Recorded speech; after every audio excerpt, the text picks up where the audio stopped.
morning, millions of people wake up before sunrise. They listen to productivity podcasts. They drink coffee while answering emails. They optimize their calendars. They work longer hours. Take fewer breaks. Stay busy from morning until night. And yet, despite all that effort, many of them are no closer to financial freedom than they were years ago. They're exhausted. They're stressed. They're constantly working. But they're not getting ahead. Meanwhile, there are people who seem to work fewer hours, take more vacations, and somehow earn significantly more money. At first glance, it doesn't seem fair. We've been taught a simple formula our entire lives: work harder, and you'll earn more. Put in more hours, and you'll become successful. Stay busy, and wealth will eventually follow. But what if that's not actually true? What if one of the biggest financial myths in modern society is the idea that working harder automatically leads to becoming rich? Because the uncomfortable truth is this: the world doesn't reward effort. It rewards value. And those are not always the same thing. Let's start with a simple example. Imagine two people. The first person works 12 hours a day digging holes with a shovel. The second person spends 2 hours designing software that thousands of companies use. Who creates more value? Who earns more money? In most cases, it's the second person. Not because they worked harder, not because they worked longer, because the value they create reaches more people. This is one of the most important lessons about money that most people never learn. Effort and income are connected, but only up to a point. After that, value becomes far more important than time. Yet society constantly glorifies busyness. People brag about how little they sleep, how many meetings they attend, how packed their schedule is. Being busy has become a status symbol. But being busy and being productive are not the same thing. In fact, some of the busiest people in the world are making very little progress financially. They're running faster on a treadmill, but they're still standing in the same place. Think about your average workday. How much of it actually creates meaningful value, and how much of it is simply activity? Emails, meetings, paperwork, administrative tasks, notifications, busy work. Many people spend entire days working without moving significantly closer to their financial goals. The problem isn't effort. The problem is where that effort is being applied. This brings us to one of the biggest limitations of traditional jobs. Most jobs have income ceilings. No matter how talented you are, no matter how hard you work, there's usually a limit to what you can earn. A teacher can only teach so many classes. A doctor can only see so many patients. An employee can only work so many hours. Eventually, time becomes the bottleneck. And that's where many hardworking people get stuck. They assume the solution is to work even harder. More hours, more overtime, more hustle. But time is a finite resource. You only get 24 hours in a day. You cannot endlessly increase your income by endlessly increasing your hours. At some point, the math stops working. This is why many high achievers eventually hit a wall. They've optimized their schedule. They've improved their skills. They've increased their effort. Yet their financial progress begins to slow. Not because they're lazy, because they've reached the limits of what time alone can produce. The wealthy often play a completely different game. Instead of selling more time, they focus on leverage. Leverage is one of the hidden rules of wealth creation, and it's something most people never fully understand.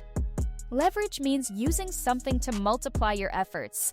Instead of 1 hour producing 1 unit of value, leverage allows 1 hour to produce hundreds, thousands, or even millions of units of value. Technology is leverage. Capital is leverage. Employees are leverage. Businesses are leverage. Content is leverage. Software is leverage. Let's say a musician performs in front of 100 people. They reach 100 people. Now imagine that same musician records a song that millions of people stream online. The amount of work isn't millions of times greater, but the reach is. That's leverage. A software developer writes code once. Thousands of people use it. That's leverage. An author writes a book once. Millions can read it. That's leverage. An investor puts money into productive assets. Those assets continue generating returns. That's leverage. The reason some people work less and earn more isn't because they're smarter. It isn't because they're luckier. It's because they've learned how to use leverage. Imagine working at a company. You might receive a salary increase every year, but the owner benefits from the growth of the entire business.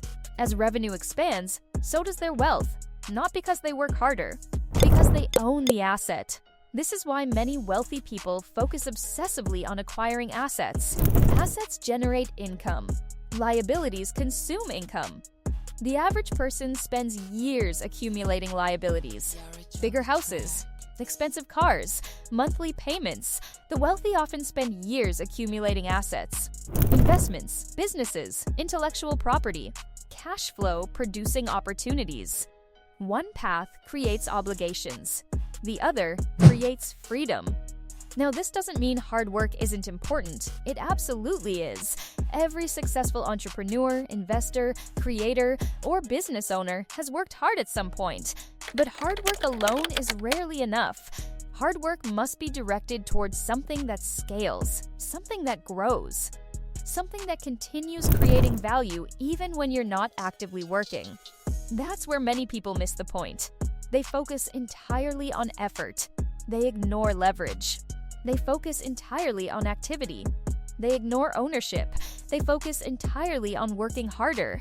They ignore working smarter. And the result is predictable. They become incredibly productive workers, but never become financially free. Because financial freedom isn't achieved by maximizing effort forever. It's achieved by building systems that eventually reduce your dependence on effort. That's a completely different goal. The productivity industry rarely talks about this. It sells the idea that waking up earlier will solve your financial problems, that buying another planner will change your life, that optimizing your morning routine will make you wealthy. But no productivity system can overcome a fundamentally flawed financial strategy. If you're trapped in a system where your income depends entirely on your time, becoming slightly more productive won't dramatically change your future. You need leverage, you need assets, you need ownership. Those are the things that change the game. The people who achieve financial freedom eventually realize something important. Money is not created by being busy. It's created by creating value at scale. And scale changes everything. A person can only work so many hours, but a product can be sold thousands of times. A video can be viewed millions of times. A business can serve customers around the world. An investment can grow while you sleep. That's why some people earn more in a day than others earn in a year. It's not always because they work harder. It's because their efforts have leverage attached to them. The ultimate goal isn't to become the hardest worker in the room. The goal is to become the most valuable creator in the room. The person who builds systems. The person who owns assets. The person whose work continues producing value long after it's completed. Because that's how wealth is created. Not through endless hustle, not through constant busyness, not through sacrificing every waking hour, but through leverage, ownership, scale, and value creation. So the next time someone tells you to simply work harder, remember this: hard work is important. But hard work alone has limits. The people who build real wealth eventually stop asking, "How can I work more?" and start asking, "How can I create more value?" That single question changes everything. Because the productivity scam isn't that hard work doesn't matter. It's that we've been taught hard work is the entire answer, when in reality, it's only the beginning. The people who become wealthy don't just work harder, they learn how to make their work for them. And that's a completely different game.